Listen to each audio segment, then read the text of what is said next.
Where did you get your degree? Are you an attorney? Or are you a citizen? I don't answer any questions. This encounter is a perfect example of a cop trying to turn suspicion into authority and failing every legal test along the way. The officer responds to a call about a 12-year-old allegedly running around naked, but what starts as a welfare check quickly spirals into a questionable detainment. Weaver pulls up, approaches a man sitting in his vehicle with his kids, and immediately begins demanding identification without any clear crime, and without any reasonable, articulable suspicion that the driver had done anything wrong. When the driver refuses to ID himself, which is his right under Kentucky law, unless he's lawfully detained for a crime, the officer insists that the man is hindering an investigation simply by refusing to answer questions. Hi, how are you? Good. My name is Officer Weaver, McKee Police Department. Okay, what's your badge number? My badge number is 304. What's your name, please? I don't answer questions. You ran my plate already. I did not run your plate. Okay, you can run the plate. Yeah, I know I can run your plate because I have a legal right to do so. Is this a traffic stop? This is, I'm conducting an investigation. Okay, so I don't need to answer your questions. Well, if you hinder my investigation, you can be cited for that. Okay. Okay. That's the way that it is in Kentucky. When I went through the academy, that's the way that I was trained, is that if I'm conducting an investigation, I have the right to temporarily detain you. Okay, what's your investigation? My investigation was that there was an approximate 12-year-old juvenile running around this specific area naked. That's a very serious complaint. Okay. It's not just a, hey, how are you? Why are you here? This is a very serious complaint. Gotcha. Who made the complaint? I received that call in public service, and I do not have to tell you that. Okay, so call the complainant and figure out, where this child went. We have nothing to do with that. Okay. All right. Do you have your identification on you? No, sir. I don't need to identify myself. You don't have to identify yourself? No. Okay. You have reasonable articulate suspicion that I've committed a crime? I do not think that you have committed a crime. You have a body camera? I have my body camera on. Okay, very good. This time, so Gotcha. it's recording. And do you have an incident number for this? Or a CAD number or anything like that? Dispatch will have a CAD number because I just radioed Gotcha. it in. So this is not a traffic stop. You're just doing an investigation, right? I am conducting an investigation in reference to the safety of a juvenile, Gotcha. which is a very serious charge. Okay, so complaint. I'm not obstructing you in any way. You can go ahead and do your investigation, but I'm not answering any questions. You are obstructing my investigation by not answering any questions. No, that's not how it works. It's not how it works? No. Where did you get your degree? Are you an attorney? Or are you a citizen? I don't answer any questions. Okay. All right. Well, like I said, I am not trying to be difficult with you. Okay. I'm simply trying to conduct an investigation.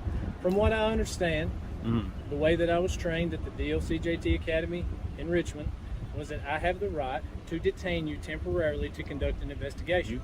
You're refusing to answer my questions, which means you are hindering my investigation. That's not how it works. Okay. So, are you the authority on the rules? I'm not. I'm just trying to follow them the best I was trained. Okay. Did you create the rules, or? Do you suspect me of committing a crime? I suspect. Since I don't have to interrogate you, and I don't have to read you your rights because we're just talking. You're not under arrest. I think that you are being very suspicious in the sense that you do not want to identify yourself. You're creating a certain amount of suspicion about yourself. Is suspicious a misdemeanor or a felony? No, that is not a crime. Okay. You're not committing a crime. Am I being detained right now? You are being detained. Okay. That's right. So I can conduct For an what investigation. crime am I being detained? You do not have to be committing a crime to be detained. I'm conducting an investigation. I don't know if you understand what I'm saying to you. I mean, I said you haven't committed a crime. Okay. I said, but I'm conducting an investigation. Okay, so do your investigation. May I have your name and your identification? No, sir. Okay. May I have the child's name? No, those are my kids and they're minors. Okay. All right. Okay, and so you're refusing to answer my questions? Yes. Okay. So if I write you a ticket for hindering my investigation, you'll be violating my civil rights and you'll be in civil litigation. Okay. For doing what? Am I being detained? You're being detained because I'm conducting an investigation. I'm requesting your supervisor now. Oh, if he is still around, I'll be more than glad to get him for you. I'll tell you what, I'll try to call him on the phone to have. No, Okay. I don't want to speak on the phone. Okay. All right. Why don't you tell dispatch to call the complainant, see if they can get a description or whatever the case Well, may be let's to be help you very in your clear. investigation. Sir, I'm the police. Are you a police officer? I don't answer questions. Okay. I'm a police officer. I have the authority over this investigation. Okay?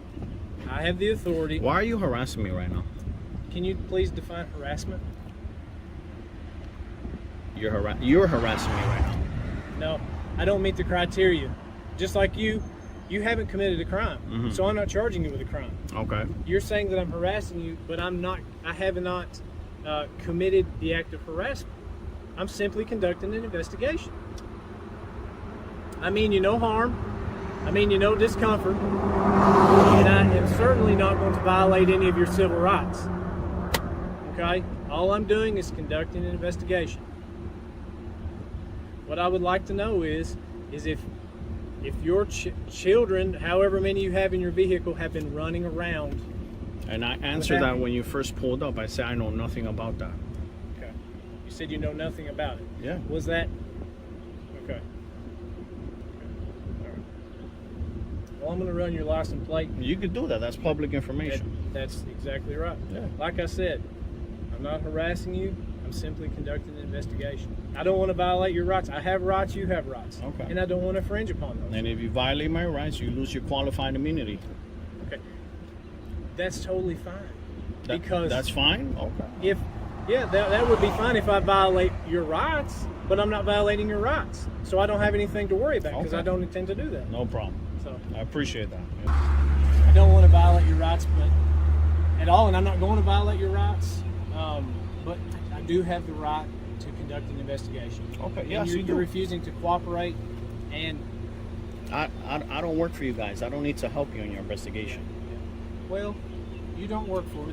That much is clear because I don't know you. If I did know you, I would know your name and that kind of thing. But so, are you aware that in the state of Kentucky, if you're in operational control of this vehicle, and an officer asks you to identify yourself, you're required to do that? In a traffic stop. Is this a traffic stop? Well, it's an investigation. You have operational control of this vehicle. Okay. I need to know that you legally have the right to. You already ran the plate. I didn't get the information back. Okay. Well, this is not a traffic stop. I am, however, conducting an investigation. You're in operational control of that vehicle.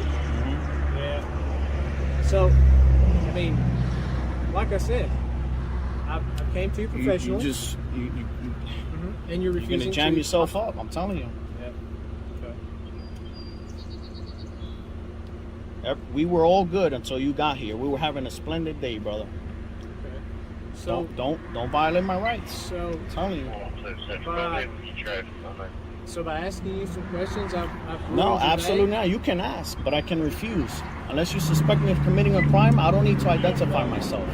You've created a certain amount of suspicion and uneasiness with me trying to conduct So my how can I quell your suspicions? You can identify yourself. Okay. That would help. Do you suspect me of committing a crime, Officer Okay. Weaver? It's a yes or no question. I suspect that reasonable suspicion is letting me know that there's a juvenile in your car that I can plainly see. That's plain view. Okay. Okay. I know that I got a call about a juvenile running around naked. Okay. Did In you this area. observe any of these children running around naked? Well, I don't know how many children you have. May I see? Yeah. Why not? You can look in. Just two in here. Is there any in the back seat? No, In sir. the very back? That's okay. it. Okay. I have spoke with Deputy Bobby Edwards with the Jackson County Sheriff's Office, and I conferred with him and asked him, I don't want to violate your rights. I am conducting an investigation, okay? And I feel like I do have reasonable suspicion that something could be amiss here, okay? Mm-hmm. But like what? But you have two juveniles in your car, Okay. in the area that the complaint was called I've out. already Yeah. clarified that these are my children. Yes, that's correct. And you're scaring them. Well, the only thing that I know to tell you is something I learned a long time ago. I can't provide security, which is part of being a police officer, without some form of what was the word? Without a little bit of discomfort. That just comes with the nature of this, and I don't mean it. I really don't. I'm simply trying to conduct an investigation. But from after speaking with Deputy Edwards and gaining some wisdom from him, okay, I'm not going to step on your rights, and I do not think at this time, okay, from what the sum of everything that I've gathered, I do not think that you've committed a crime, okay, and I don't want to overstep my bounds as an officer by trying to force you to do something, or try to force you to do something that is in direct violation of your rights. I have rights, you have rights. That's the way that I police. I want to be fair. Firm but fair within the law. And at this time, after speaking with Deputy Edwards, I do not feel like that I have enough evidence or probable cause to make you or try to force you to identify yourself, okay? And so with that, I'm going to leave you. I don't know your name, and that's all right. I don't think that you've committed a crime, and I do apologize for inconvenience. That's what the word I was looking for. Sometimes you can't provide security without inconvenience, and that is a part of my job. So, like I said, have a good day, and I apologize for your inconvenience. But I am going to be leaving, and like I said, I don't think that at this time I have probable cause to think that you have committed a crime. Let's be blunt, the officer handled this poorly. He allowed the situation to become confrontational by insisting on information and detainment without bringing clarity or showing a real purpose for prolonging the stop. Repeating demands and warning about consequences turned what could have been a quick welfare check into an ordeal. The driver, meanwhile, handled himself well. Calm, measured, and composed, he refused to escalate, protected his kids from the heat of the moment, and stayed polite even as the officer kept pushing. That restraint matters. It's what kept the encounter from spiraling into something much worse.